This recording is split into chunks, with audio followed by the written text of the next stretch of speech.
bem-vindo a mais um podcast Supera. Eu sou a Bárbara e hoje estou aqui com um bate-papo com o Antônio Carlos, o fundador do Supera, maior empresa de ginástica do cérebro.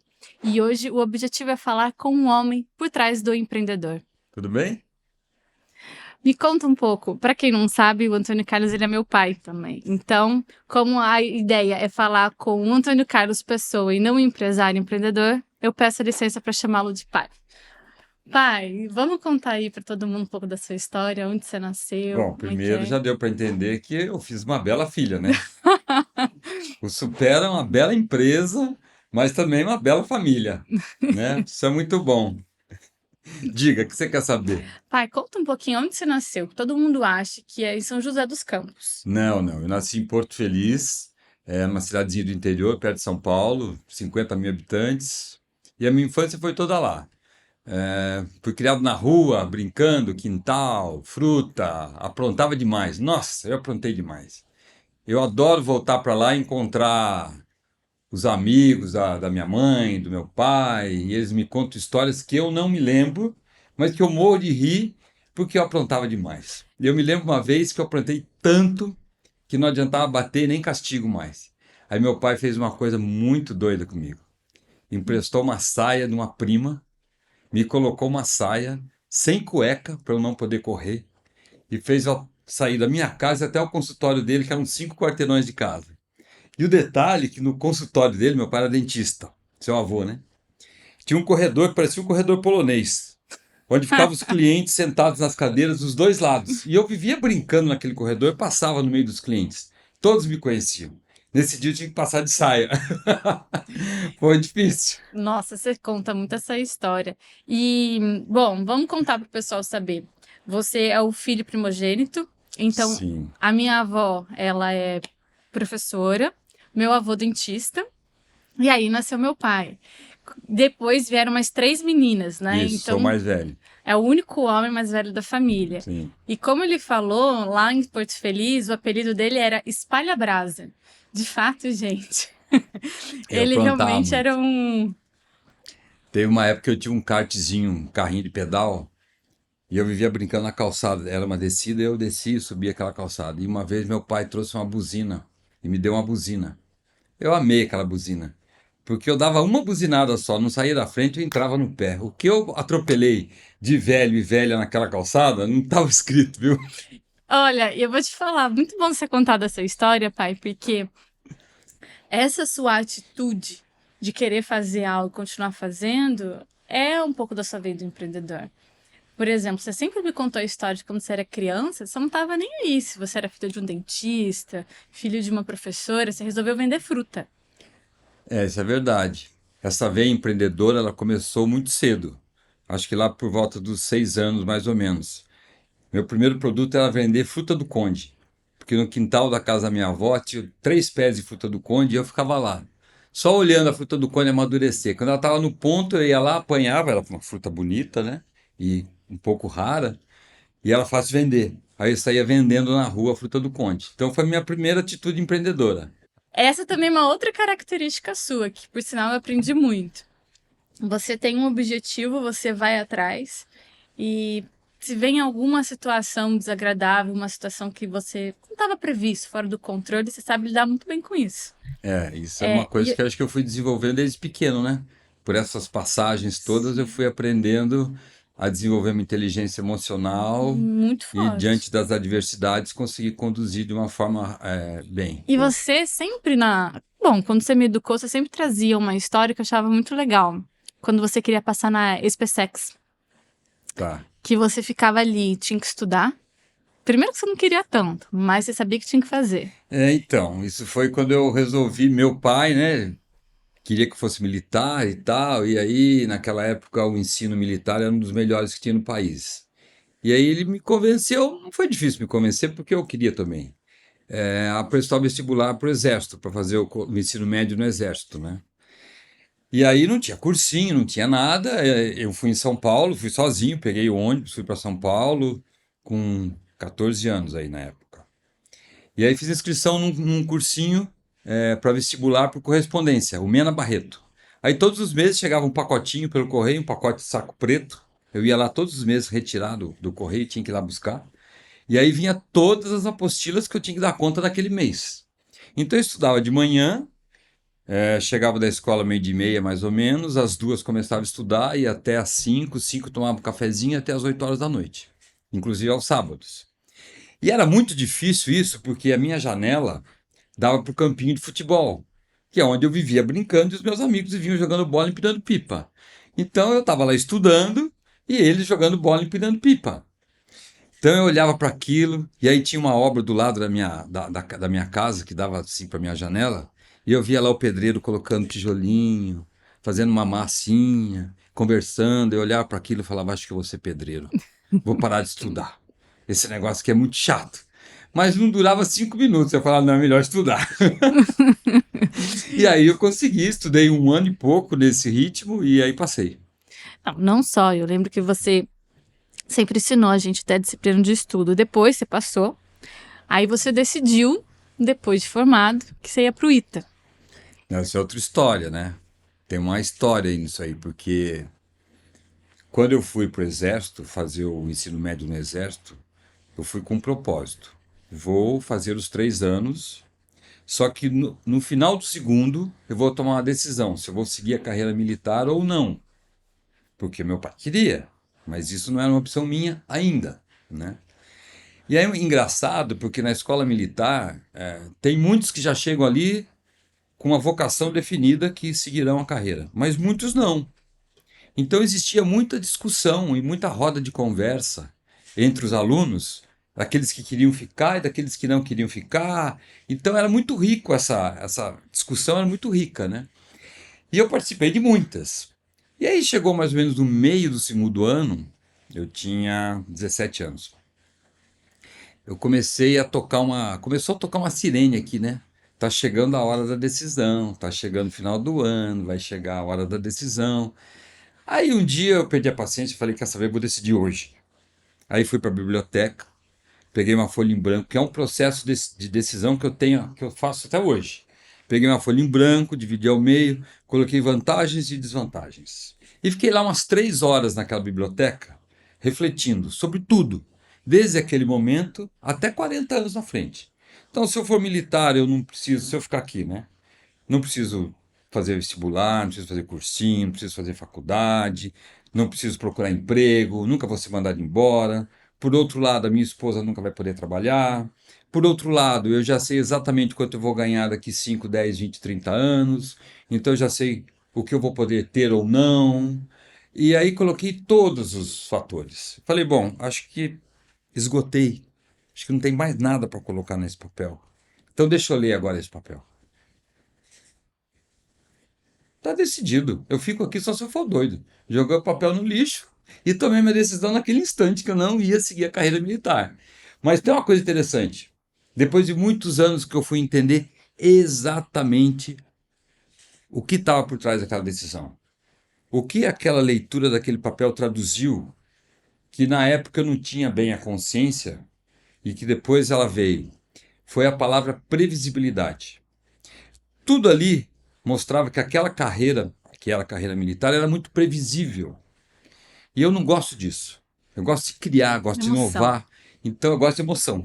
Então foi por isso que eu decidi não seguir a carreira Ô pai, eu militar. nunca te perguntei isso, mas da onde que veio toda essa inteligência emocional? Aonde você tinha visto isso, de colocar os prós e os contras, esse critério de decisório? Foi uma coisa muito natural. Até foi interessante que há uns anos eu fui fazer coaching, né? E aí durante a conversa eu descobri que esse é um processo de decisão que eles ensinam no coaching e é bastante avançado. Mas eu não sabia, foi natural, Nunca veio, porque o sem vovô e a querer. vovó nunca te ensinaram isso Não, não, também, né? não, não. Legal. E aí, tá, você decidiu. Vamos contar aí pra todo mundo. Você decidiu que você não queria carreira militar. E aí, até contar que você ia começar um vestibular, um Hum. cursinho e decidir pela engenharia.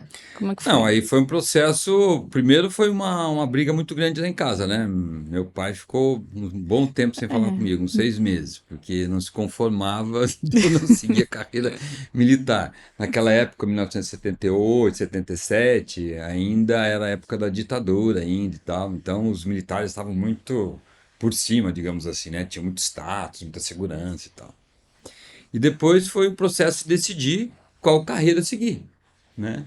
Como eu sempre gostei de mecânica e desde muito cedo eu comprei uma moto velha uma vez, A porque meu pai Java. sabia muito de mecânica. E ele falava vela, biela, cilindro, e eu ficava imaginando o que que é isso? Como será que é isso? Né? E onde será que ele aprendeu isso tudo?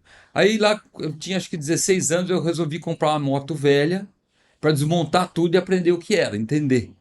E aí eu comprei uma moto velha, desmontei tudo na oficina e fui remontando, reformei ela toda e aprendi mecânica dessa forma. Foi a Java ou não? Foi a Java. A moto que eu tenho até hoje, hein?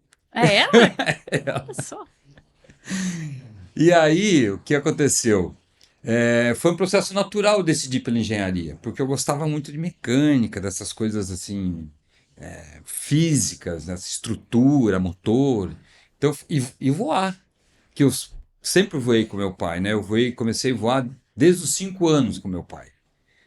Então, eu sempre quis mexer com um avião, sempre quis voar. Com 9 anos, eu fiz meu primeiro voo de acrobacia, lembro até hoje. O vô arrumou um cara lá que voava acrobacia no avião do aeroclube, me colocou lá, falou, vai fazer um voo com ele. E aí o cara fez um voo de dorso, foi a primeira vez que eu voei de ponta cabeça. Lembro até hoje de olhar a terra de ponta cabeça, falei, nossa, que coisa linda, é isso que eu quero para minha vida. Depois escrevi uma redação, antes até desse voo, acho que eu tinha no primeiro ano, quando eu fui alfabetizado, aí a gente tinha que escrever algumas redaçõezinhas, né? Aí eu escrevi que eu queria ser igual um passarinho para voar, para fazer acrobacia, não sei o quê. Então essa coisa do voo tá dentro de mim desde muito cedo, né? Também emoção. Então foi uma decisão de fazer engenharia e engenharia aeronáutica, né? E o ITA? Como é que veio o ITA? Então o ITA só tinha, na verdade, duas faculdades que faziam tinha engenharia aeronáutica na época, o ITA e a UFMG, né? Só que no primeiro ano que eu fui fazer cursinho, eu achei que eu não dava conta do ITA, não. E eu fiz o cursinho Anglo, lá em Campinas. Então eu foquei na Unicamp. Falei, vou estudar humanas aqui, vou fazer engenharia mecânica na Unicamp. E aí no vestibular caía um monte de matéria, história, geografia, biologia, matérias que não caíam no ITA, né? Aí eu foquei na Unicamp. Passei no Unicamp e não passei no ITA, porque eu perdi o foco, lógico, Uhum. né? Aí comecei a fazer Unicamp. No meio do ano, eu vim visitar o ITA, gostei. Fui visitar a UFMG em BH, gostei também, mas achei que o ITA era melhor, decidi por aqui. Aí peguei os mínimos de créditos no segundo semestre. Agosto eu curti a vida doidado. Setembro eu comecei a estudar. Aí peguei só livro de exercício, setembro, outubro e novembro, só exercício, e aí passei. E veio. E vim pra cá. Engraçado, eu achava que você tinha optado pela engenharia aeronáutica, porque você falou uma vez pra mim que seu sonho era construir o próprio avião. Não, lógico, também. E aí, o meu sonho, na verdade, não era construir o meu próprio avião. Isso era um pouco distante. Nem passava pela minha cabeça que isso seria possível. O meu sonho era saber como que alguém desenha um avião. Por que que o avião voa? Então eu queria fazer engenharia para desvendar esse mistério, entendeu? Depois veio a possibilidade de fazer um avião, aí melhorou, né? Aí melhorou. Agora, passada essa parte de estudos de tudo, é, é legal contar também um pouquinho. A gente começou a falar sobre a sua veia empreendedora, né? Que você Hum. começou a vender fruta, que não parou por aí. No ITA mesmo, você resolveu fazer o No carrinho. ITA foi uma coisa engraçada, porque no terceiro ano comecei a ficar mais duro, mais sem dinheiro, e aí eu resolvi empreender. E aí um amigo nosso falou: olha, lá no Rio Grande do Sul tem um cara que está vendendo batata frita na rua e está bombando. Então eu vou vender batata frita na rua também. Aí desenhamos o carrinho, eu, um sócio, Shen, meu amigo, construímos o carrinho, desenvolvemos as receitas, né, o processo de cortar batata, de a batata ficar boa e tal, e começamos a vender batata frita na rua, na porta da faculdade de Direito aqui de São José, da Univap. Só que isso foi um problema, porque naquela época tinha muito essa coisa de o engenheiro que virou suco, o engenheiro que virou pastel, e aí apareceu um O quase ITEANO. engenheiro iteano que estava virando batata. E os professores do ITA começaram a ficar revoltados com aquele negócio. Aluno do ITA vendendo batata na rua, isso não pode, vai depor contra a imagem da Da universidade. instituição. Mas tinha alguns professores que acharam legal, né? Mas era uma coisa inédita. Mas dava muito trabalho. E eu nunca fiquei de exame, eu sempre passei direto. Neste ano eu já fui para dependência direto. Peguei uma matéria e já fui, não peguei nem exame, já fui para dependência direto. E não pode, E né? não pode. Aí eu decidi que ou me formava no ITA ou continuava vendendo batata. Aí eu optei pelo ITA. Pelo ITA. E, ô pai, aí eu sei que assim, você conheceu a mamãe quando você estava no ITA. E aí você também decidiu construir o avião. Então, essa coisa da construção do avião é até engraçado, porque eu estava no terceiro ano do ITA, fui assistir um show aéreo, e aí tinha lá um asa da acrobacia chamado Guaraci, que voava um avião chamado Bicker, que era um biplano. E ele fez horrores com aquele avião, e esse avião era muito famoso, porque o Alberto Bertelli, que era um asa da acrobacia, muito maior que ele até, voou muitos anos num avião desse. E aí eu vi aquele show aéreo, eu falei, nossa, eu quero ter um avião desse. E aí fui dar uma pesquisada, lógico que eu não tinha dinheiro para isso, mas fui dar uma pesquisada, não tinha avião desse para vender, porque só tinha uns 3 ou 4 no Brasil, todos eram do DAC, que era do governo, então não tinha essa possibilidade. Aí eu falei assim, acho que eu vou ter que construir, então eu vou construir um avião desse. E aí eu coloquei na mente Calma que aí, eu ia pausa. construir um avião É desse. uma pessoa normal, tá, gente? Eu quero comprar algo, esse algo não existe, então eu vou construir. Ué, eu Normal. fazia engenharia, e aí eu falei, então eu vou ter que construir esse avião. E é engraçado que eu não tinha nunca construído avião nenhum, mas não sei porque eu sabia que eu ia levar 5 anos. E aí eu comentava com os meus amigos, eu vou fazer um bico depois de formado e tal, um avião assim. E eu sei que é um projeto para 5 anos. Aí me formei, aí conheci a sua mãe, a gente começou a namorar. Aí um belo dia sua mãe chegou em casa e falou assim, nossa, eu conheci o seu Silvio de Oliveira, um engenheiro aeronáutico, muito velhinho já, que já construiu um monte de avião. E ele está construindo um avião aqui na Vila Maria, aqui em São José, um Bicker. Eu falei, o quê? Ele está construindo o Bicker, o avião que eu quero construir? Meu Deus! Aí fui falar com ele, conversando com ele, ele falou, não, eu estou fazendo aqui para o empresário, eu já fiz um, esse é o segundo, e ele tinha todos os desenhos do avião. Aí ele falou assim, se você pagar, eu construo um para você. Aí fiz um acordo com ele, fiz um contrato, e ele começou a fazer o avião. Só que ele não começou a fazer o avião, porque ele era muito atrapalhado. Eu pagava, mas ele não fazia nada. Então, depois de eu pagar uns 3, 4 meses, eu vi que não ia sair nada. Aí eu assumi a construção do avião. Ele me dava os desenhos, porque também depois eu descobri que ele não tinha todos os desenhos. Então, ele foi fazendo ao longo. Então, eu ia fazendo, construindo asa, construindo fuselagem. Seu Silvio, cadê o desenho? Calma, estou desenhando, não acabei ainda. Ah, ele que desenhou. Ele desenhou porque, na verdade, ele tinha tudo rascunhado, porque uma vez ele era muito amigo do Alberto Bertelli, desmontou um Bicker inteirinho para reformar e anotou tudo, fotografou tudo. Ele tinha tudo na cabeça, mas não tinha tudo no papel. E para eu construir, eu precisava do desenho no papel. Então foi um processo de 5 anos até esse avião ficar pronto, mas finalmente ficou pronto, voou muito bem. Ah, e nesse meio tempo, gente, eu nasci, porque tem foto. Você construindo Tem, o e Bicker você e eu ali no pequenininha voa meio. nesse avião. Eu voei. Tem foto de você, o Bernardo, com um macacãozinho vermelho que eu Tem. mandei fazer nesse avião. O microfoninho, tudo. E pra quem não sabe, o teste. Quem foi o piloto teste? Você, obviamente. Não fui eu Não que fiz foi. o primeiro voo, não. Eu não tinha experiência nesse tipo de avião. Então, quem fez o primeiro voo foi um piloto que tinha muita experiência nesse tipo de avião. E foi muito louco, porque no teste, na cabeceira, normalmente você pega um avião, faz vários testes e tal, depois, quando você vai voar, você para na cabeceira para fazer um cheque de motor. Nesse cheque de motor pegou fogo no avião, Ah, no tá motor. brincadeira. Foi uma correria, mais uma correria, para apagar aquele fogo. Nossa, eu falei, vai acabar tudo agora. E aí? Não, conseguimos apagar, porque o mecânico deixou uma mangueira de óleo solta. E a hora que foi Deu fazer o partida. cheque na cabeceira, que acelerou um pouco, soltou a mangueira de óleo, aquele óleo incendiou. Mas deu para apagar, não estragou o avião, nada, ainda bem. Mas o teste foi no dia ou foi outro dia? Não, daí no outro dia voou. Outro dia voou. É.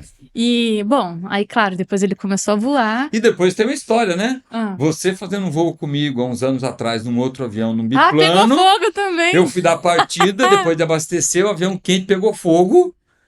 Nós dois saímos correndo do É avião verdade. e o meu amigo apagou o incêndio com extintor. Foi, acho que isso ninguém sabe.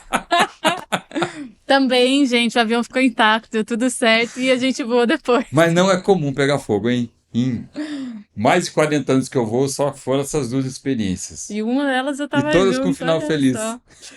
Mas, ô pai, eu queria contar aqui também algo que você fez comigo. Gente, pra quem não conhece um Beaker, se a gente puder colocar lá, mostrar pra todo mundo, ele tem 2 asas e ele não tem capota. Então, eu tinha o quê? Uns 5 anos.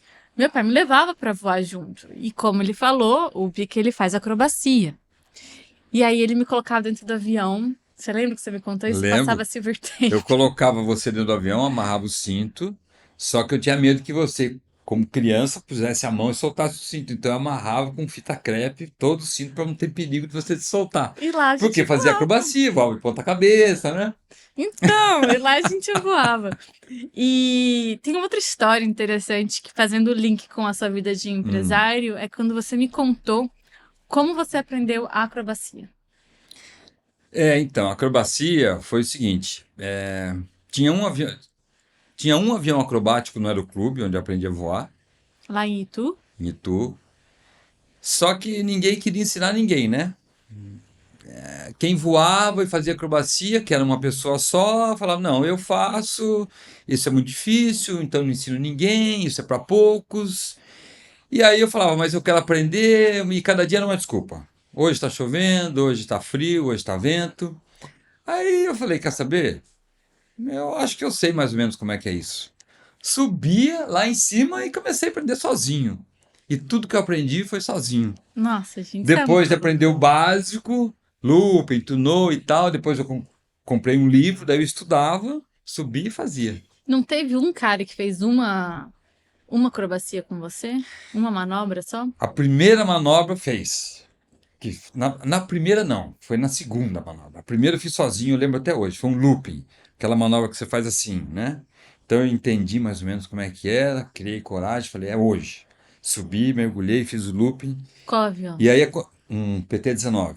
E eu lembro até hoje dessa manobra porque quando você mergulha, você está fazendo turbulência no ar.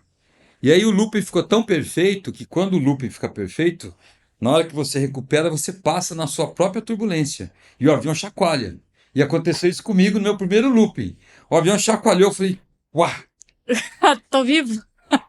será que quebrou alguma coisa? Eu falei: não, a turbulência. Nossa Senhora.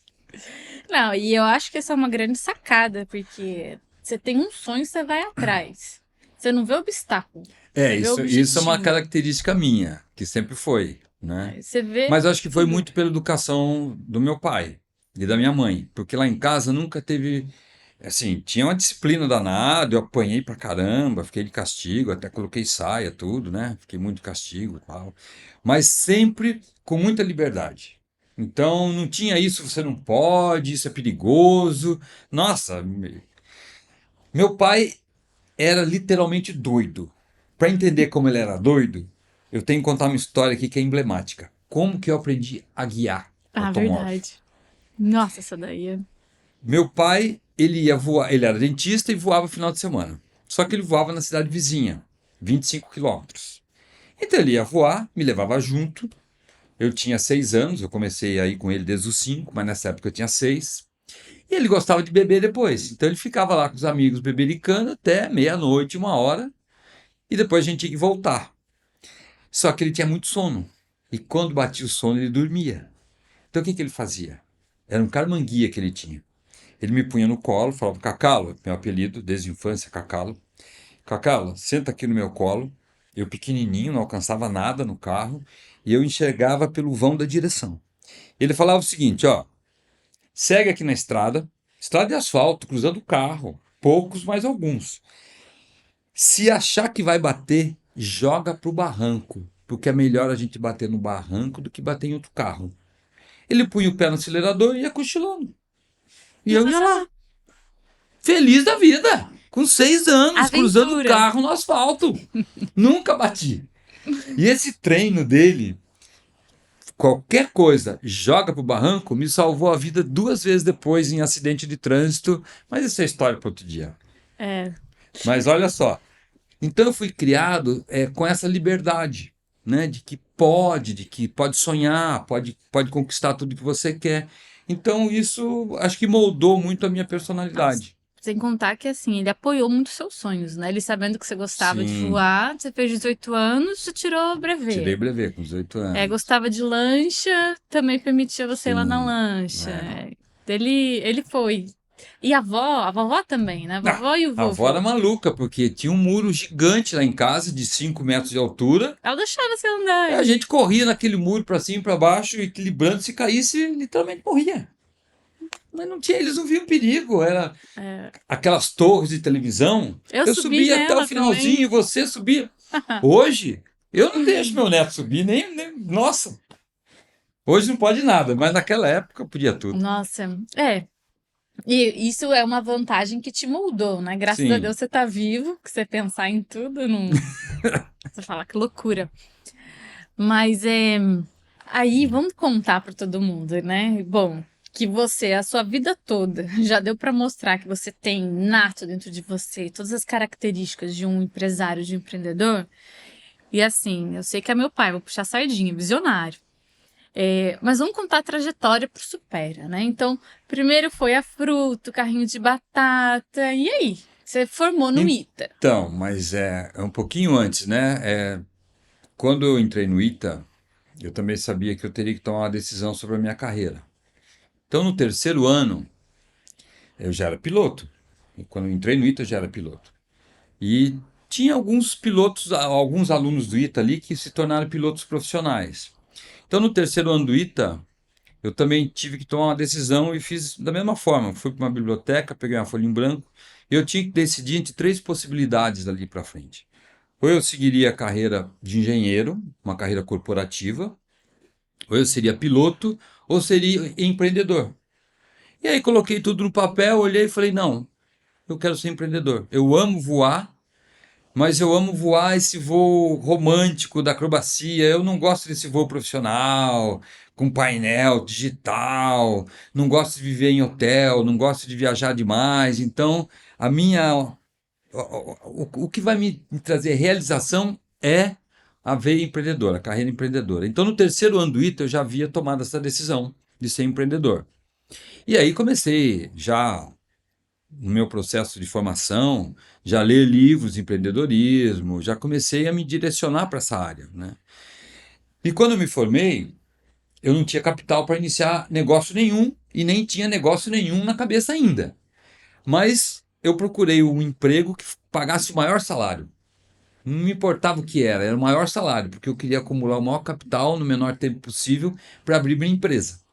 E aí fui trabalhar na Vibras, que era a fábrica de foguete. Só que só começava, eu me formei em dezembro, eu só começaria a trabalhar em março. E aí eu fui passar o Natal em Porto Feliz. E de São José para Porto Feliz, fui eu, a minha irmã Liliana, sua tia Liliana, e o tio Wagner, marido dela. E nesse trajeto de 3 horas de carro, a gente foi conversando, o tio Wagner veio com uma ideia que ele sempre teve, que eu já havia ouvido falar. Ah, eu na minha adolescência trabalhei numa fábrica de calçados. E eu trabalho na área de informática, mas eu quero montar uma fábrica de calçados. E ele sempre falou aquilo e nessa viagem começou a falar de novo. Eu já estava com a veia empreendedora armada aqui. Eu falei, ô Wagner, você só fala, você nunca faz, nunca monta. Você quer um sócio? Eu entro de sócio. Eu topo. Falei, então pronto. Eu sou seu sócio. Nós vamos montar essa fábrica de calçados. Nós vamos chegar em Porto Feliz hoje. Amanhã nós vamos montar o cronograma dessa fábrica. Você vai largar o seu emprego em São Paulo, vai mudar para São José, vai morar na minha república e nós vamos montar essa fábrica em São José. Ele já era casado com Já essa era mulher? casado. No outro dia a gente montou o cronograma. Em fevereiro a fábrica estava funcionando. Nossa Senhora. Em março eu comecei a trabalhar na Vibras. Daí todo o meu salário eu punha na fábrica de calçados e trabalhava à noite, final de semana. Não, e depois, paralelo à fábrica de sapatos, você teve outra empresa nesse meio Não, tempo, né? calma, aí é outra história. Outra história. Aí eu fiquei 6 meses com a fábrica de calçados, né? E aí, na Vibraz, eu trabalhava num departamento que era engenharia da qualidade. Éramos em 12 engenheiros. 6 mesas de um lado, 6 mesas do outro. E o engenheiro que estava sentado atrás de mim, que era o Pontes, também do ITA, todos ali eram do ITA quase. Começou com a mesma história. Ah, eu sempre quis montar uma fábrica de foguete antigranizo.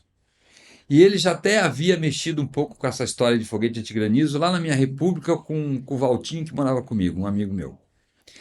E ficou 4, 5 meses me falando: ah, aquele negócio é muito bom, a gente precisa montar aquilo. Ah, um dia eu não aguentei também. Eu era assim.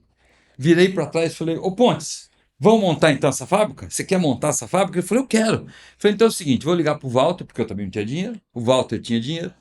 Se ele bancar, a gente monta. Eu liguei pro Walter: Walter, a gente quer montar a fábrica, você banca? Você entra como sócio investidor? Ele falou: eu entro. Eu falei: então tá feito. Nós vamos montar essa fábrica. Cronograma na mão e começamos. Cheguei na fábrica de calçados e eu falei pro Wagner: Wagner, agora eu não trabalho mais na fábrica de calçados. Você vai tocar sozinho e eu vou focar numa fábrica de foguete. E aí começou a bendita fábrica de foguete. Que aí tem várias histórias Não, aí tem também. Jornal Nacional. Aí eu fui parar, sabe aquele globinho do Jornal Nacional, edição extra? Tá, tá, tá, tá. Eu saí lá naquele globinho e à noite na manchete do Jornal Nacional. Só que nas páginas policiais, isso que foi o problema. Mas para ninguém ter ideia errada, é melhor a gente esclarecer aqui o que, que foi esse episódio. Então vamos contar essa história. Antes de montar a fábrica de foguete, a gente tinha que desenvolver o combustível do foguete, que é a parte mais sensível, né? Aí a gente conseguiu uma autorização do Exército para comprar os produtos, porque são produtos controlados, e fazer as experiências num sítio do vô lá em Porto Feliz. Só que eu não podia me deslocar para Porto Feliz, morava em São José, trabalhava aqui. Então a gente fez uma adaptação numa edícula no fundo da minha casa, no fundo da República.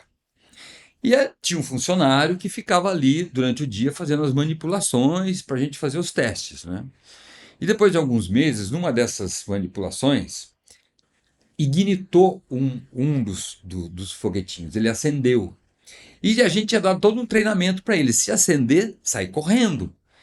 Mas como ele tinha feito uma coisa errada, e ele ficou com medo depois das consequências, ele falou: se ficar aqui vai pegar fogo, então eu vou levar isso para fora. Pegou aquele foguetinho que acendeu e saiu correndo. Caiu no meio do caminho e pegou de novo. E como ele tinha os equipamentos que inibiam a saída dos gases, tanto em cima como embaixo, foi como uma panela de pressão. A Nossa. pressão foi aumentando, chegou uma hora que explodiu. Quando explodiu, fez um barulho terrível. Ele se machucou, mas graças a Deus depois se recuperou bem. Mas fez um barulho terrível. Tinha uma escola do lado, as crianças se assustaram. Ele, logicamente, que saiu sangue, ele ficou ensanguentado. Passou uma pessoa na rua, viu ele lá ensanguentado, quebrou o muro da casa para entrar lá para socorrer. Foi uma novela. Aí chegou a polícia. Quando chegou a polícia, viu aqueles foguetes, porque eu tinha foguetes da concorrência, a gente tinha vários foguetes lá, tinha várias coisas lá. Quando eles viram aquele material todo, eles falaram: bom, aqui tem alguma coisa esquisita. Põe um Huawei. E depois foi esclarecido Não, mas tudo. depois a gente explicou tudo, e foi tudo resolvido, graças a Deus. E Cara, mas que depois eu montei a emoção. fábrica. Bom, aí montou a fábrica. Aí você até me contou, né? Por que a fábrica deixou de existir? Então, foi um processo bem longo, porque a gente tinha que desenvolver todo o propelente do combustível, tinha que desenvolver o foguete, tinha que desenvolver o processo de fabricação. Então foram 3 anos de muito trabalho. No primeiro ano e meio, praticamente eu e um funcionário. Fiquei sozinho lá e a gente trabalhava sábado, domingo, feriado. Nessa época foi muito engraçado, porque eu não conversava com ninguém e fiquei até meio gago nessa época, Ai, você me sabia? contou. Não falava com ninguém, só ficava lá pesquisando, fazendo experiência. E eu e um funcionário pouco conversávamos e fiquei meio gago. Isso Aí é eu fogo. começava a trupicar. Falei: meu Deus do céu, tô ficando gago, tá difícil a coisa. Depois a gente conseguiu terminar, conseguimos entrar no mercado. Aí, quando a gente lançou o foguete no mercado, que foi em 89, foi justamente a queda do Muro de Berlim. E a União Soviética tinha a melhor tecnologia dos foguetes antigranizo do mundo. Então, O foguete brasileiro lá atrás atingia 700 metros. O meu atingia 3.000 metros.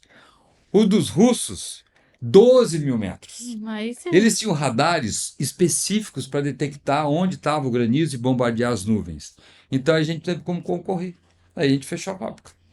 E aí foi uma coisa engraçada o fechamento da fábrica, porque tem um gancho muito forte com o empreendedorismo, que é o seguinte: quando eu tinha mais ou menos uns 15 anos, 14, 15 anos, tinha um amigo do vô que chamava Jim Bazanelli. Esse Jim Bazanelli era um empreendedor, sempre foi empreendedor. Só que era assim, um dia ele estava rico, milionário, outro dia ele estava pobre, falido. E eu vi isso acontecer umas 3 ou 4 vezes. E o papai sempre contava em casa a história: nossa, o Jim está quebrado. Nossa, o Jim agora está milionário. O Jim está quebrado, o Jim está milionário. E aquilo sempre me intrigou. Como que alguém pode chegar tão longe, ficar milionário, ter uma empresa tão grande? Uma vez ele tinha uma empresa. Uhum. A última empresa que eu soube que ele criou foi essa empresa, porque antigamente você moía o café na máquina, pegava com a pazinha, punha o saquinho em cima da balança e ia jogando o café até pesar. Ele foi que lançou no mercado essa máquina que você aperta o botão, ela já moe e já pesa. Tá. Numa tacada só, ele comprou 50 Fusca 0 km para a equipe de vendas dele. Numa tacada só. Naquela época. Naquela época, para você ver como que ele crescia e quando ele estava lá embaixo, ele não tinha nada. Ele não tinha nem dinheiro para ter carro quando ele estava lá embaixo. E eu sempre me perguntei, como que pode um empreendedor passar por tantos altos e baixos? Aí, quando eu estava no ITA, que eu comecei a ler livros sobre empreendedorismo, eu encontrei a resposta. E isso foi fundamental para mim depois, na época do foguete. A resposta é o seguinte: o empreendedor, ele precisa ser visionário. Ele Uhum. precisa ter visão empreendedora para iniciar um negócio, entender uma oportunidade. Porém, precisa ter a mesma visão para entender quando aquele negócio acabou. E esse é o problema dos empreendedores que quebram. Quebram porque o mercado mudou, alguma coisa mudou, aquele modelo de negócios, ou aquele serviço, ou aquele produto não tem mais lugar no mercado. Só que ele acha que ele vai conseguir levantar de novo, ele acha que ele vai conseguir se reposicionar, ele acha que ele vai dar a volta por cima. E daí ele gasta tudo que ele tem, que não tem, para voltar a fazer aquilo funcionar. Só que aquilo não vai funcionar de novo. E aí ele quebra. Então o empreendedor tem que ter a sensibilidade e a visão de entender que eu estou passando por uma crise momentânea, ok. Ou não, esse meu negócio acabou. O foguete foi isso. Eu fui muito pragmático. Eu tinha dedicado 3 anos da minha vida. Quando os russos entraram, eu peguei o carro, fui lá para Santa Catarina, visitei todas as cooperativas, conversei com todos os produtores, conheci os foguetes, conheci as bases de lançamento. Eu falei, acabou. Voltei e falei, fecha tudo, não temos mais chance. Mas isso que você falou é um ponto muito importante, porque você fica emocionalmente atrelado, Envolvido. envolvido. Não pode. Você tem que ter esse desligamento emocional. Só que isso é dificílimo, né? Porque você criou um negócio. Você deu sua vida para aquele negócio. E foi muito engraçado isso, porque tem uns 5 anos, eu tenho um amigo empreendedor, não vou citar quem é, mas tem um amigo meu empreendedor, que há uns 20 anos eu contei essa história para ele. Isso tem tempo, hein? Uns 20 anos eu contei essa história para ele. Porque ele é piloto também, voava comigo e tal. Tem 5 anos, encontrei com ele e falou assim: fechei minha empresa. Nunca esqueci daquilo que você falou. Eu fechei enquanto eu tinha dinheiro para pagar a rescisão de todo mundo e eu ainda podia viver bem, porque senão eu ia quebrar. E ele teve uma experiência na família, porque o pai dele passou por uma situação dessa, não identificou que o negócio tinha acabado e foi à falência total. Aí, Então foi é muito interessante mas isso mesmo. isso é bem atual, isso é bem atual que você colocou. E depois não basta simplesmente fechar. Você teve forças para começar um novo negócio. Bom, aí é a resiliência, né? Eu fui moldado na resiliência, então não tem. E o empreendedor tem isso, né? Um otimismo incansável, indestrutível, né? Então você sempre tem esperança. Então, esse negócio não deu certo, qual vai ser o próximo? A pergunta é essa: qual vai ser o próximo? Né? Eu nunca pensei em arrumar emprego. Nunca. Nunca foi uma opção. Apesar do vô brigar comigo por ter deixado a carreira militar. E apesar da avó, a vida toda e até Concurso hoje, público. ela fala: concurso público. Até Você tem hoje. que fazer um concurso público, meu filho. Você tem que arrumar um emprego público. É verdade. E aí, depois, né, que você passou por isso tudo, por essa tomada de decisão, fechou a fábrica. E aí você resgatou de novo a fábrica de calçados. A fábrica nunca fechou, sempre fui sócio dela, né? Só que eu não era o sócio atuante. E a fábrica, nesse período, ela tinha montado uma loja A de mamãe tinha montado. calçados, junto em sociedade com a sua mãe. Aham. Aí, quando o foguete fechou, Você se dedicou daí primeiro a isso. montei uma empresa de vender produtos pela internet não, venda, anúncio em rádio, televisão, vendas, como é que a gente chama isso? Nem lembro o nome, como é que chama isso? Televendas? Televendas. Na época era televendas. Aí fiquei um ano com a empresa de televendas e depois eu fiquei com a loja que era da fábrica. Eu saí da sociedade da fábrica e fiquei com a loja e daí a gente montou a rede Laçarote, que chegou a ter 7 lojas. E aí, como que foi a decisão, né? Quando que você percebeu que, putz, agora eu quero ou eu tenho que começar um novo negócio? Não, quando o foguete fechou, tinha que começar um novo negócio. Aí tinha que sobreviver, não tinha Uhum. como, né? Aí eu abri um negócio de televendas que demandava pouco capital e o retorno era rápido. Esse negócio foi bem durante um ano, depois se esgotou. Falei, bom, de novo, esse negócio acabou. Não dá mais. Os custos subiram, a concorrência cresceu, esse negócio aqui agora é marginal. Não tem para onde ir. Aí, como eu já tinha a loja em sociedade com a fábrica, eu saí da sociedade, E foquei na ficou. loja, daí fiz todo um plano de negócios, porque a loja era bem devagar e tal. Aí fiz um plano de negócio, contratei uma agência, marca nova, logo novo, visual novo, tudo. O pouco dinheiro que eu tinha, eu e a sua Investiu. mãe falaram, agora a gente vai reformar e vamos começar. Fechei a loja numa segunda-feira ou terça, sei lá o que, para começar a reforma. Quando eu comecei a reforma, no dia seguinte veio o plano Collor, bloqueou todo o nosso dinheiro na poupança. Não tinha como ter um tostão mais para fazer a reforma, para fazer nada. Foi o ó do forrobodó. Mas a gente Esse eu não sabia sobreviveu. disso daí, não. E aí, o que vocês Plano fizeram? Collor, você já ouviu falar desse Não, plano Collor? já, mas eu não sabia que tinha Quando eu afetado a comecei a abertura. reforma, bloqueou tudo. E aí? Ah, aí nem me lembro, a gente foi dando um jeito. Bom, eu Foi sei dando um que jeito. as lojas daí foram um grande sustento Foram da nossa bem. família. E, bom, aí nesse meio tempo, só para todo mundo contextualizar, bom, você casou, teve obviamente 2 filhos, aí a mamãe morreu. Sim, mas isso aí não tem nada a ver com empreendedorismo, né? Não, porque daí depois que a mamãe morreu, você teve que tomar a decisão das lojas. Você ficou sozinho com as lojas, aí se casou de novo, Sim, aí veio a mãe Cláudia. a mamãe morreu é uma coisa que acho que vale a pena contar. Uhum.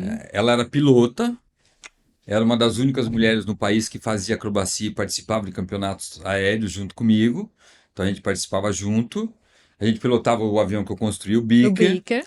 Aí ela foi convidada para fazer um documentário sobre uma pilota antiga do Brasil, Anésia Pinheiro Machado. E aí nesse documentário ela tinha que fazer um voo em cima da ilha Anchieta, Lá em né? Lá em Ubatuba. Ubatuba. E aí a diretora do filme conseguiu um helicóptero do CTA, foi eu, a diretora, o cinegrafista, mais os 2 pilotos no helicóptero, e a tua mãe fazendo os voos em cima da Ilha Anchieta. E aí ela teve um apagão, foi uma questão física ali, ela puxou uma manobra e a gente tinha tomado café da manhã às 6 horas da manhã o café, o voo foi 1h30 da tarde, atrasou. Por uma série de condições ela teve esse apagão físico. Deu um blackout, que a gente chama. O que não é difícil de acontecer, né? Não, mas numa situação dessa não era para ter acontecido, mas aconteceu. E aí ela bateu, caiu na água e morreu afogada. E foi uma fatalidade, não foi nenhuma falha do avião, nada, e nem uma falha dela também como pilota, né? E aí esse dia foi o dia mais difícil da minha vida, você Nossa. sabe disso. E com certeza o dia mais difícil da sua vida também, né? É, Porque eu tava no helicóptero, vi ela morrer, depois tive que chegar à noite em casa, contar para contar você e pra pro gente. Bernardo que vocês nunca mais veriam a mãe, né? É, Esse dia foi difícil. até me emocionei. Você lembra desse dia? Então, quarta.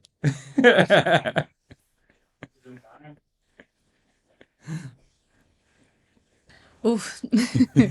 Depois dessa emoção de relembrar esse dia, é, Eu acho que esse é o grande X da questão também, né? Como que a gente superou isso? A gente superou isso como família muito por você que fez a família superar, e eu acho que isso seria legal contar também. Como que foi superar isso? Foi marcante, como você falou. Foi o episódio, acho que, mais traumático, mais marcante. Sim, com certeza. E como que foi superar e dar a volta por cima? Não, tem que superar, não tem jeito.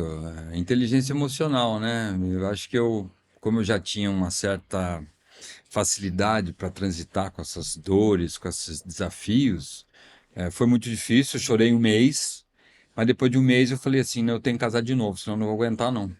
Depois de um mês comecei a arrumar alguém para casar de novo. Depois de mais 2 meses estava namorando, depois de mais um estava casado de novo. Então foi assim. E aí a gente formou uma bela família também, né? Formamos uma nova e bela família. Sim, que daí... Apesar de muita resistência da avó, né? Ah, não, de todo Nossa, de mundo, muita né? gente. Como assim? Uma morre, já casa com outra, mas é um ano de viuvez, já está casando de novo. Eu falava, mas tem algum manual que diz quanto tempo a gente tem que ficar viúvo para poder casar de novo? Tem algum manual que estipula qual é o tempo médio de sofrimento que você tem que ter, o mínimo que você tem que ter? E aí vem algo muito legal, né? Porque foi bem nessa fase que você me ensinou uma grande lição que eu levo pra minha vida. Não viva no IC.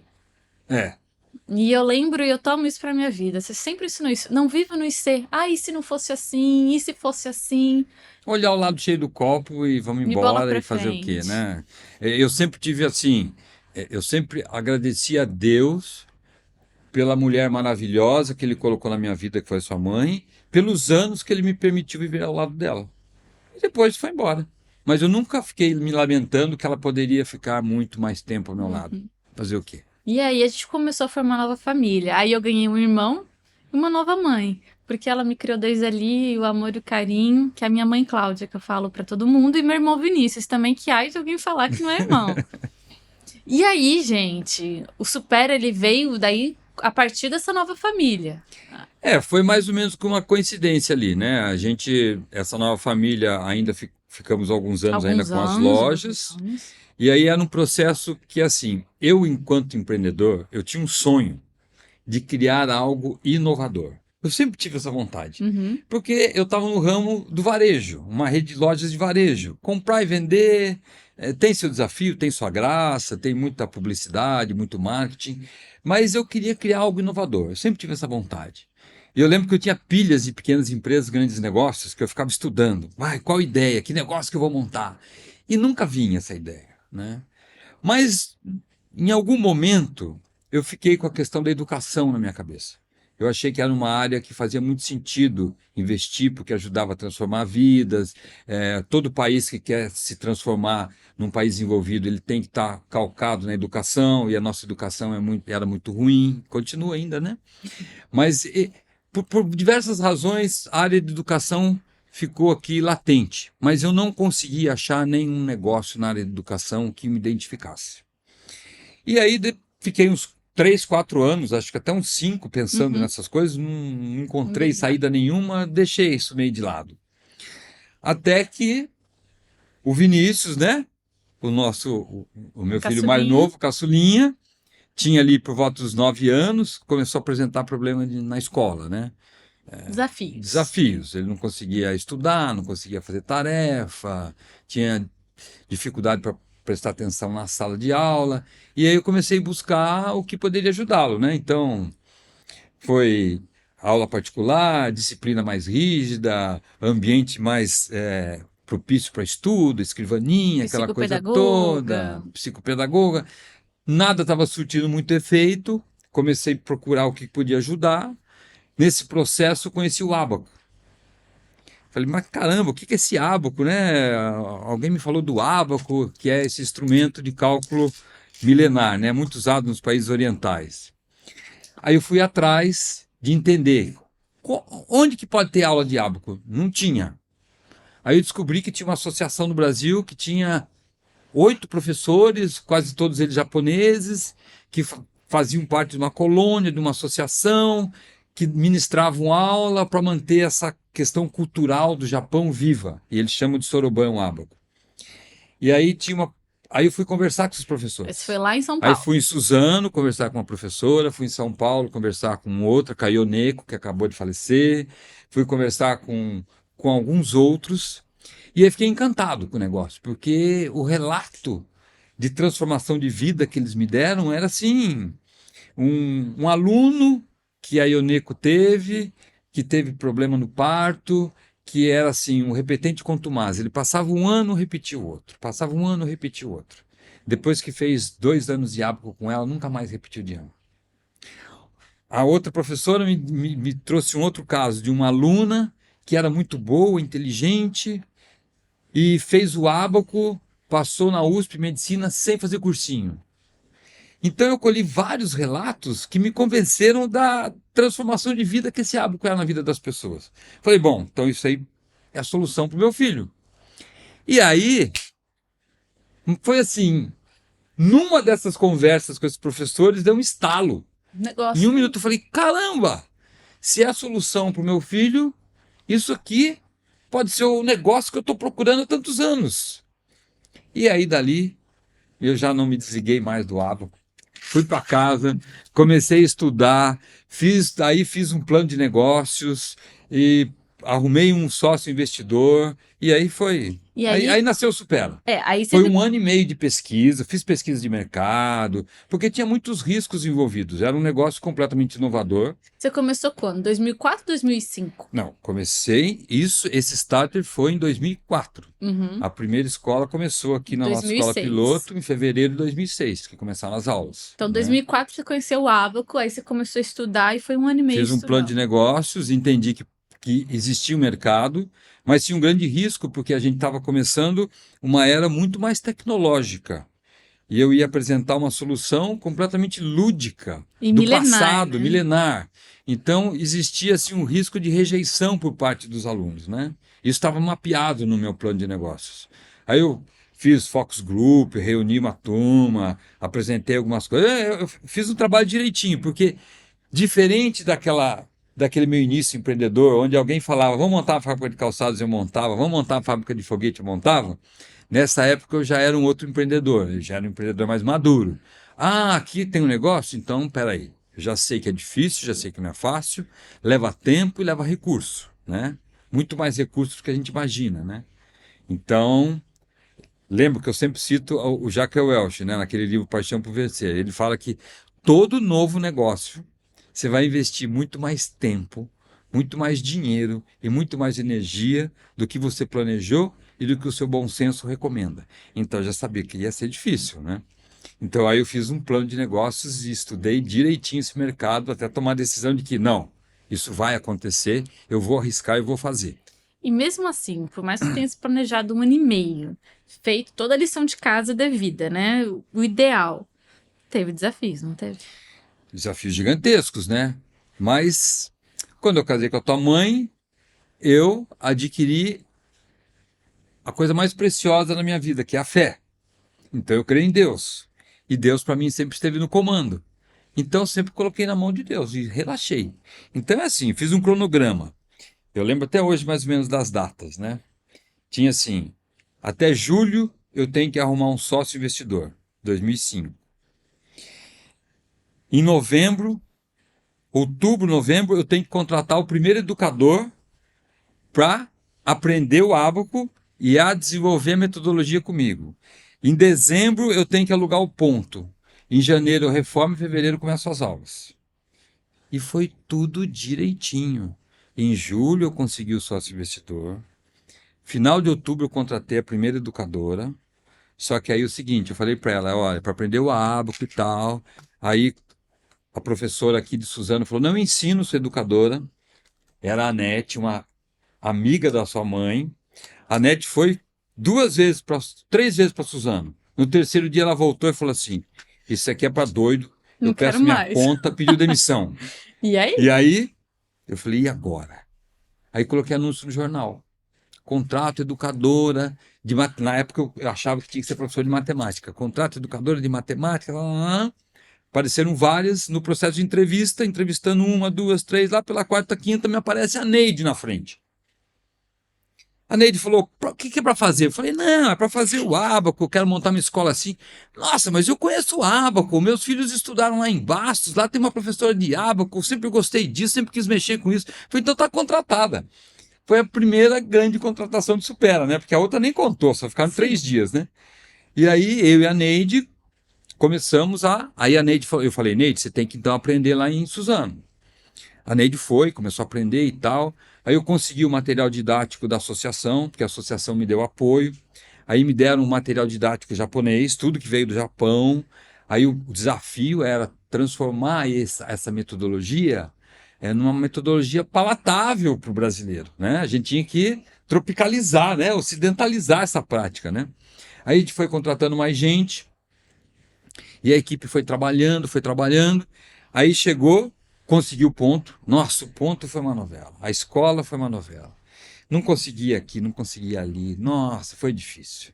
Mas assim, dezembro ali, quase que no final, no meio de dezembro, assim, quase pro final de dezembro, a gente conseguiu um ponto que até hoje é a nossa escola piloto. Tive que fazer uma reforma gigantesca, você não tem noção como era aquilo. Aí começou a reforma. Só que os professores ainda não sabiam, só a Neide que sabia um pouco, mas a gente precisava de um treinamento mais pesado. E aí o planejamento era, vou trazer um professor de Sorobana, da associação, para ficar um mês aqui em janeiro, ensinando os professores, e junto com a Neide a gente também pegamos alguns alunos de escola pública, que eram ex-alunos da Neide, então o Brian, a Jéssica e mais alguns 5 alunos, para serem as nossas cobaias, né? Para quem não sabe, o Brian e a Jéssica até hoje tá no Trabalha aqui no Supera. Supera. De alunos passaram a fazer parte da do família corpo Supera. pedagógico do Supera. E aí, lógico, não tinha uma escola pronta, então eu emprestei uma sala da igreja, o pastor cedeu uma sala da igreja, para a gente fazer esse treinamento ao longo do mês de janeiro. Mas aí começou um grande problema, porque todos os 8 professores da associação me deram total apoio. Não, a gente apoia. Isso é muito bacana, porque isso vai fazer com que a nossa cultura se preserve aqui no Brasil, porque a nossa associação está muito enfraquecida, a coisa está morrendo. Então me deram o maior apoio. Eu falei, olha, eu vou precisar de alguém para treinar os nossos educadores agora em janeiro. Não, a gente dá apoio, dá apoio. Aí eu ligava para um, olha, então agora em janeiro, preciso que você venha aqui. Não tenho tempo, não. Falei, mas se não dá aula em janeiro, se não tem aluno em janeiro, você não pode vir. Não posso, não tenho tempo, não. Falei com todos a mesma história. Não tenho tempo, não. Falei, agora estou na roça. Como é que eu vou fazer? Reformando a escola, tem que começar a dar aula em fevereiro, tem que treinar os professores, a primeira turma piloto dos aluninhos. Aí, uma dessas professoras lá, que era a viúva do Fukutaro Kato, que foi quem trouxe o ábaco para o Brasil em 1944, 45, porque ele veio fugido da guerra, ela se compadeceu da minha situação, gostava muito de mim, ela falou, olha, tem uma professora, uma única professora, lá em Bastos, que essa é a única que vai poder te ajudar, só que ela gosta de dinheiro. Eu falei, tá bom, não tem problema, vamos pagar. Liguei para ela, quanto você quer? Quero tanto. Eu pago. Não, mas eu tenho que levar um assistente, eu pago. Aí elas vieram. Não, tem uma história legal, porque elas ficaram no hotel aqui e o pessoal do hotel falou assim, vocês trouxeram 2 pessoas. Elas ficavam dando aula o dia todo e à noite elas ficavam na recepção brincando de ábaco. Sábado e domingo queria, vamos passear para algum lugar. Não, elas ficavam na recepção brincando de ábaco. O pessoal do hotel achava que aquelas 2 não batiam bem na cabeça. Bom, e no fim elas treinaram todo mundo. Treinaram os nossos primeiros educadores. E aí a gente começou em fevereiro. Então, em fevereiro a gente abriu a porta da escola.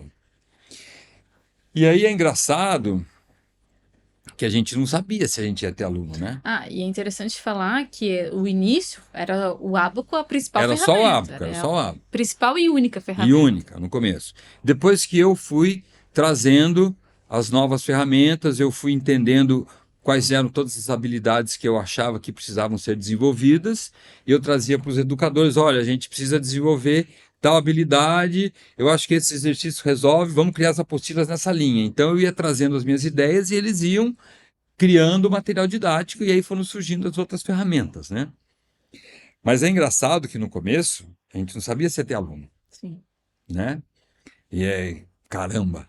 E aí, o que que a gente fez? A gente fez um monte de parceria com a escola pública. A gente ia nas salas de aula, dava bolsa para todo mundo, um mês de graça para todo mundo, para fazer movimento na escola. E os alunos vinham, os alunos adoravam as aulas, mas depois de um mês vinham embora, porque eles não tinham dinheiro para pagar mensalidade. E eles moravam lá do outro lado da cidade. Detalhe, você ainda dava condução, né? Você dava o Sim, a gente passe. dava o passe, tinha que dar o passe, tinha que dar tudo. Mas com isso começou a movimentar a escola, né? E aí começaram a aparecer os primeiros alunos. E a gente começou a ver que aquela coisa de ginástica para o cérebro, que era uma coisa muito pouco difundida naquela época, era uma coisa que as pessoas olhavam e não se assustavam, né? Elas não achavam que era coisa de maluco, porque eu fiquei com Uhum. medo. Falei, eles vão achar que isso aqui é coisa de doido, o que que eu vou fazer aí, né? Não, e cabe dizer que a neurociência naquela época, ela não estava tão avançada como Não, agora. pô, se falava muito pouco sobre isso, né? Mas foi interessante que a sociedade foi um processo de amadurecimento em conjunto, né? Esse conceito foi se desenvolvendo, foi se popularizando, e a gente também foi amadurecendo, foi desenvolvendo a metodologia. Então foi um processo natural, mas foi um processo muito difícil, porque nos primeiros 10 anos eu não sabia como que eu ia chegar no final do mês, porque não tinha dinheiro para pagar as contas, não tinha dinheiro para pagar salário, não tinha dinheiro para pagar aluguel. É. E eu até comento até com os franqueados, porque é assim, chegou alguns momentos assim que não tinha saída. Como que eu vou chegar no final do mês? Não tem saída. Não tem mais empréstimo para fazer, não tem mais bem para vender, não tem mais parente para socorrer. E aí é engraçado que eu nunca perdi uma noite de sono, sabia? Inteligência emocional. Eu falava, bom, esse problema é para amanhã cedo. Agora eu tenho que dormir. Amanhã cedo eu vou ver o que que eu faço, porque agora à noite eu não tenho o que resolver. E aí, quando a coisa apertava muito, muito, muito, eu desenvolvi uma técnica baratinha que custava R$ 2 na época. Essa é boa. Eu jogava na Mega Sena. Gastava R$ 2. Chegava lá e falava, R$ 2 aqui, quero um joguinho da Mega Sena. E sempre estava acumulado. Falava, bom, eu vou ganhar 12, 10, 20, 30 milhões na Mega Sena. Na quarta-feira meu problema está resolvido. Então até quarta eu dormia tranquilo, porque era até o dia do sorteio, ou até sábado. Então eu dormia 3, 4 dias que nem o neném, porque eu já era um milionário. Nunca ganhei, né? Mas de algum jeito a situação E, se e resolvia. você sabe, você falou que você aprendeu muito com a mãe, com a mãe Cláudia, que veio a fé, né? E eu lembro muito dessa época. Porque daí eu já estava maior, já era adolescente, sempre teve fé. Por mais que a gente passasse por essas situações, que, claro, chega Sim, na família toda, você sempre colocou na mão de Deus. sim, porque ajuda muito. Agora, voltando do ponto de vista de negócio, Hum. né? Me fala, o Supera veio da onde? O nome Supera. Porque, assim, querendo ou não, a gente dá pra ver que você passou por muita superação, a história do Supera pra chegar aqui também foi de superação, mas teve alguma coisa a ver? Não, o nome Supera, eu contratei uma agência, que já era uma agência parceira minha, e eles apresentaram uns 10, 15 nomes.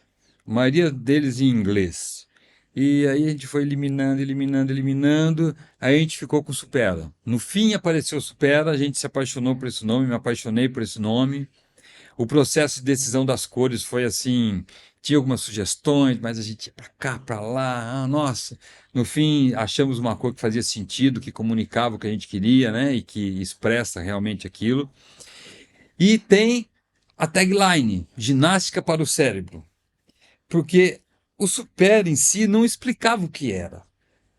Então, eu entendi que tinha que ter uma tagline. E qual tagline? Aí a agência apresentou um monte, e nada, e nada, e nada, e nada, e nada. E aí a gente estava já alguns dias nesse processo. Aí eu passei no sábado na banca de jornal, estava a Veja da semana, que saía normalmente aos sábados. Na capa da Veja, ginástica para o cérebro. Falei, mas que raio é isso aqui? Fui ler. Eu falei, mas é isso que eu faço, porque eu não sabia. O Supera era só uma metodologia baseada no ábaco para estimulação cognitiva, para melhorar foco, concentração. Eu não tinha essa coisa, nunca ouvi falar em ginástica para o cérebro. Quando eu vi aquilo na capa da Veja e fui ler a matéria, eu falei, bingo, é isso que nós fazemos, que nós vamos fazer, então vai ser essa tagline. Aí ficou, supera a ginástica para o É. cérebro.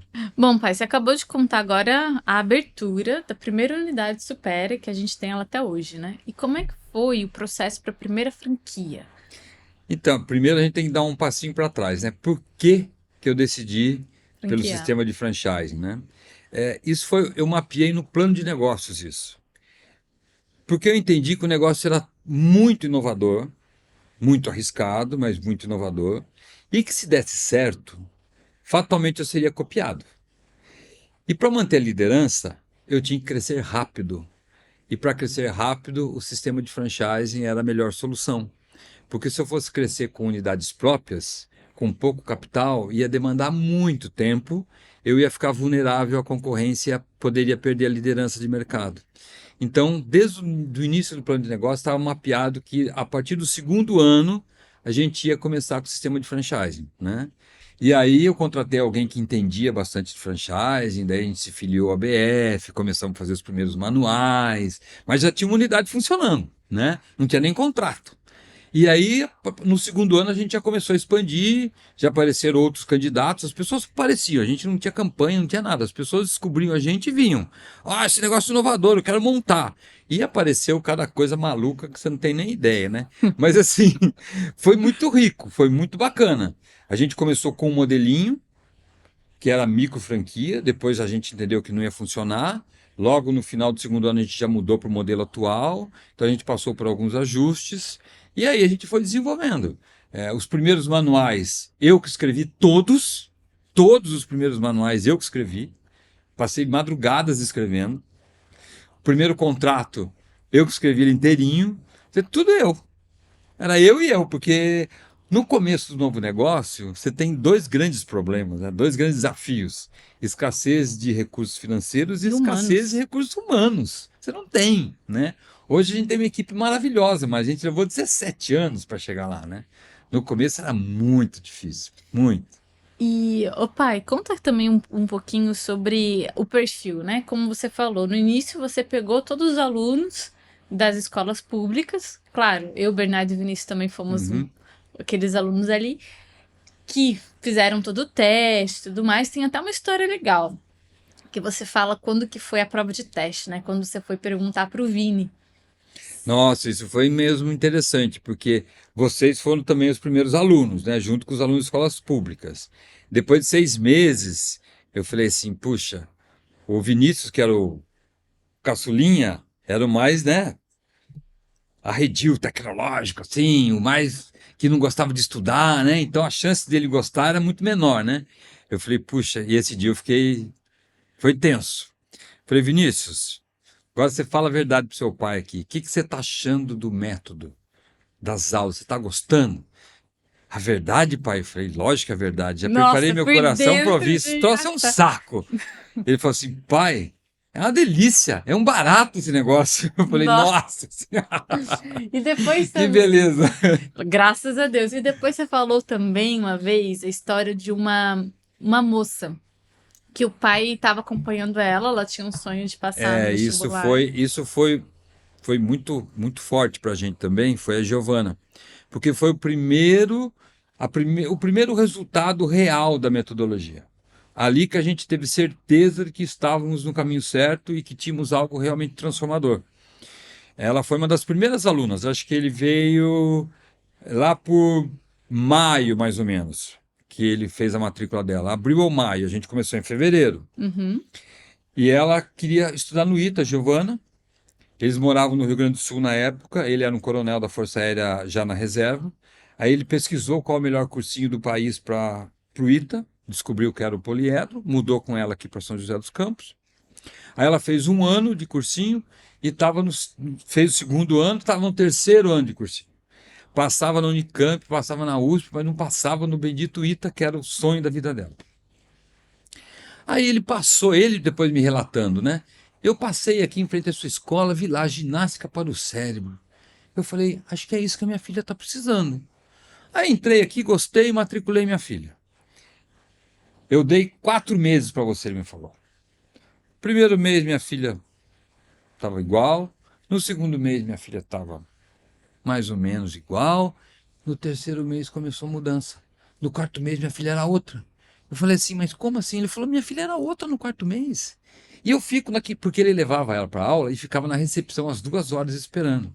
E ele falava assim, você não pode deixar os pais tirarem da escola, do Supera, porque eu fico aqui na recepção, eu vejo que o pai vem, matricula, depois do mês 2 tira. Não pode, tem que esperar, tem que ter paciência. Você não pode deixar tirar antes do 6º mês. Eu falava, não posso, mas como é que a gente faz, né? Mas e aí? Conta Aí então no lá. final do ano ela passou no ITA e no IME. Aí eu fui conversar com ele, por isso que eu sei dessas histórias, e fui conversar com ela. Falei, Giovana, o que o Supera contribuiu para o seu sucesso no vestibular do ITA? Ela falou, olha, eu sabia tudo. Desde o primeiro ano eu sabia tudo. Só que eu não conseguia terminar a prova. Sempre faltava algumas questões. Com a velocidade de raciocínio e com o nível de concentração que eu consegui desenvolver aqui no Supera, eu terminei todas as questões e consegui revisar algumas. E a gente sabe que meia questão faz a diferença. Se está dentro, está fora, né? E aí, mais interessante ainda, durante o primeiro ano do ITA, ela continuou fazendo Supera e trouxe a mãe junto. Jura? E ela e a mãe daí faziam. Caramba! Muito legal isso. Então a gente entendeu nesse momento que, de fato, a metodologia ela transformava a parte cognitiva das pessoas, né? E quando que veio, né? Quando você entendeu que a metodologia ela poderia também se aplicar para adultos e para pessoa idosa? No plano de negócios eu já tinha entendido isso. Uhum. Então no plano de negócios já estava que num segundo momento a gente ia focar no público idoso, né? Porque é uma estimulação cognitiva. E eu já entendia isso. Só que a gente não sabia o quão desafiador seria isso, se os idosos gostariam de fazer isso. Mas aí eles foram aparecendo naturalmente. Veio um adulto, veio um idoso, veio outro, e naturalmente um foi indicando para outro, e aconteceu tudo de uma forma muito natural. É porque o Supera Não foi uma decisão, hoje a gente vai focar nos idosos. Não, nos 50 a mais. Não foi isso que aconteceu. Eles foram vindo de uma forma natural. E como não tem nada específico, nenhum serviço, nenhum produto, nenhuma metodologia que atenda essa demanda, naturalmente Supera se encaixou muito bem. O pai, daí depois disso tudo, né? Você, como todo mundo já viu aqui, você sempre foi uma pessoa que você segue um plano, você traça o plano e segue ele. E você sabia que toda empresa de sucesso precisa, ela tem, né? Uma missão, uma visão e seus valores. Como é que foi essa construção, assim, da missão Supera? No início foi um pouco amadora essa construção de missão, visão, valores, né? Depois que a gente cresceu um pouquinho, aí foi um processo muito interessante, que a gente reuniu a equipe toda do Supera, ficamos alguns dias reunidos, discutindo, escrevendo, até a gente chegar na missão do Supera, porque eu queria que fosse uma missão de empresa que expressasse a nossa essência, né? E não uma missão de parede, né? E aí ficou muito legal a nossa missão, que ela expressa verdadeiramente aquilo que a gente é, né? Você lembra qual é a missão da nossa empresa? Tô sendo testada, hein, gente? Levar as pessoas a experimentar a emoção de pensar e agir de forma inovadora, desenvolvendo o potencial do cérebro e impulsionando uma forma incrível de viver. Isso aí, muito bem, muito bem. Muito ligado ao É isso nosso que a gente propósito. faz para todas as idades, né? Desde os 5 até os 99, 100 anos. Eu lembro que já tivemos uma aluna de 114 anos, um aluno de 105 anos. Isso traz uma emoção muito, muito grande. Essa é a grande característica, o grande diferencial do Supera enquanto negócio, né? Porque a gente tem um negócio bom, lucrativo, mas que transforma a vida das pessoas, então traz uma realização pessoal para o nosso franqueado gigantesca. Então a gente alia a questão econômica com a questão pessoal. Isso é muito importante para o empreendedor, porque isso traz uma resiliência, isso traz uma satisfação pessoal gigantesca. A possibilidade de você lucrar e ainda entregando, fazendo um bem para a sociedade, né? Isso é muito legal. E voltando um pouquinho para a parte que você falou do franchising, como é que foi também a emoção de começar a receber, né, conquistar o selo de reconhecimento da ABF? É uma conquista, né? É passo a passo, né? No começo você vai se filiar à BF. Nossa, como é que faz? Nossa, hoje eu sou filiado à BF. Depois você conquista o primeiro selo de excelência. Fala, nossa, é um marco. Depois a gente conquistou o segundo, terceiro, quarto, décimo. E que número que nós estamos agora? 15º? Não, a gente está em 12º. Estamos no 12º.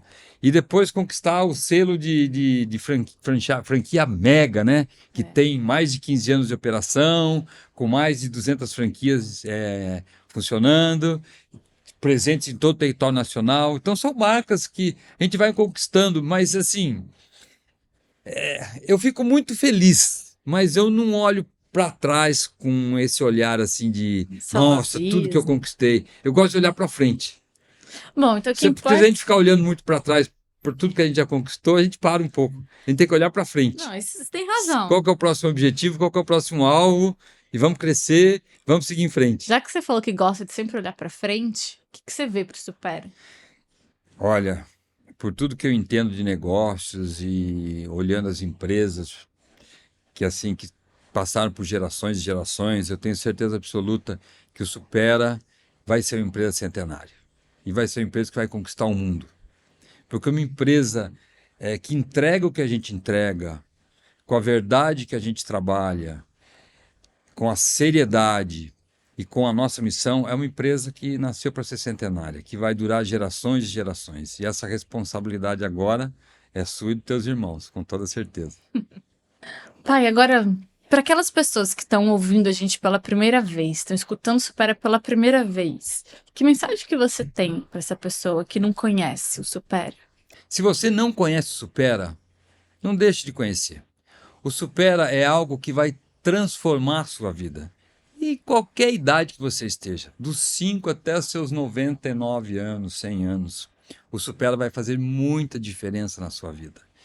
E o mais incrível é que essa diferença, ela não é pontual, não é uma diferença que vai trazer alguns benefícios para você por alguns meses ou por alguns anos. Não, muito diferente disso.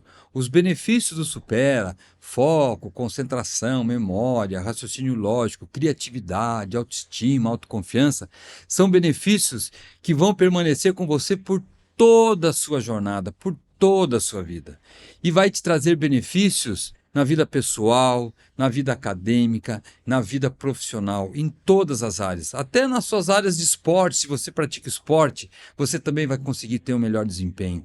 Então o Supera é até engraçado. Tem um amigo meu que falou assim uma vez para mim, Antônio Carlos, o Supera é tão incrível que para tudo que eu olho, ele cabe. E o Supera é assim, para tudo que a gente olha, ele cabe. E com certeza cabe também na sua vida. Então, resumindo, tentando resumir um pouquinho o que você falou, né? O que o Supera faz? O Supera, ele impacta diretamente na qualidade de vida, na longevidade e na performance, em todas as áreas. Sim. Eu acho muito legal porque a base, né, do Supera, a gente trabalha com o princípio da neurociência, que é novidade, variedade, grau, desafio e crescente.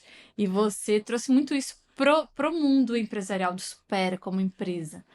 E voltando um pouco do que a gente estava falando sobre da ABF, a gente encara tanto esse desafio que é o seguinte, a gente sempre quer ser o melhor e líder de mercado. E você conseguiu passar isso muito bem para todos nós aqui da equipe. E apesar do Antônio Carlos não só querer falar de futuro, olhar o futuro, eu vou fazer o papel aqui de puxar a sardinha para as coisas do passado. Além do selo de reconhecimento, né? Selo de excelência em franchising pela BF. Nós não só temos esse selo, né? Como também estamos na categoria Mega. E o que é a categoria Mega? Quer dizer que a gente tem pelo menos 100 franqueados, 200 franquias e 15 anos de mercado. E o bacana é que dos mais de 3 mil franqueadores do universo do franchise no Brasil, apenas 22 franqueadores têm a chancela Mega. Sim. Então o Supera está numa elite ali, junto com o Boticário, com Natura. Então não é pouca coisa, né? Não é pouca coisa. Não é pouca coisa. Para uma empresa tão inovadora, com apenas 17 anos, nós estamos no topo do mundo do franchising. Com poucos, com McDonald's, né? O Boticário. Então é Chili muito. Beans, E também 5 estrelas nas pequenas empresas, grandes negócios. Então, isso é uma chancela de qualidade, de seriedade do nosso trabalho, daquilo que a gente faz. E tem um outro prêmio que eu gosto muito de... Prêmio reconhecimento, na verdade, que eu gosto muito particularmente, que é o do Grupo Bittencourt, que reconhece a gente como uma empresa de propósito. Esse reconhecimento de empresa de propósito é muito legal, que foram na época apenas 25 empresas que receberam essa chancela, e também o selo de empresa amiga do idoso da ABG, Associação Brasileira de Gerontologia. Isso é um reconhecimento porque nós fomos a primeira empresa no Brasil a receber esse selo de empresa amiga do idoso. Então isso também é um reconhecimento muito grande da nossa trajetória, da nossa seriedade e da nossa entrega. Não, agora ficou mais fácil de ser um franqueado Supera, porque agora todo mundo vê, né, o quanto que a gente é sério, o reconhecimento que a gente tem no mercado. Hoje está tudo formatado, né? Eu até falei, a doida da primeira franqueada, porque ela comprou algo que não existia, né? Então, na verdade, ela acreditou num sonho. Meus agradecimentos a você, a esse ser humano que acreditou no Supera quando era só um sonho, né? Antes da gente se tornar esse franqueador de potência, esse franqueador que tem toda essa chancela. Então, fica aí o agradecimento a João Pessoa especial. E agora todos os outros franqueados, né? Hoje nós temos 260 franquias em operação. E eu acho que quando você olha para isso, você deve sentir, assim, uma realização. Com certeza, um orgulho, uma realização muito grande. Com certeza absoluta. É bacana. Além dessas 260 franquias, a gente já treinou, né? Que se você for contar todos os alunos que passaram aqui... Foram mais de 250 mil vidas, né? Poxa, e eu acho que isso é o maior reconhecimento. Acho que isso... Mas no futuro nós vamos chegar a 1.000 unidades. Com certeza. Esse é o sonho, o próximo passo. Esse é o próximo Esse passo. é o próximo passo. Mas dá pra dizer, você já tem um sentimento de ter tido sucesso? Assim, não, você lógico, olha, né? você fala Quem assim, não tem, né? Realizei, concretizei o meu sonho de criar algo inovador. Sim. Tenho sucesso. Com certeza. Não acho essa palavra tenho sucesso. Eu não gosto muito dessa palavra, não. Mas com certeza. Missão cumprida. Gente, eu quero agradecer a todos vocês que ficaram aqui, ouviram esse bate-papo com o Antônio Carlos, ou meu pai, Podcast Supera. Obrigada a todos. Também quero agradecer a todos pela paciência. Desculpa por algumas palavras, eu sou assim mesmo. E muito obrigado por você ser minha filha, tão adorável e tão competente quanto você é. Muito obrigado a todos. Pai, obrigada por tudo. Eu que agradeço a você e a todos que tiveram paciência em nos acompanhar nessa longa entrevista aqui, tá bom? Grande abraço a todos.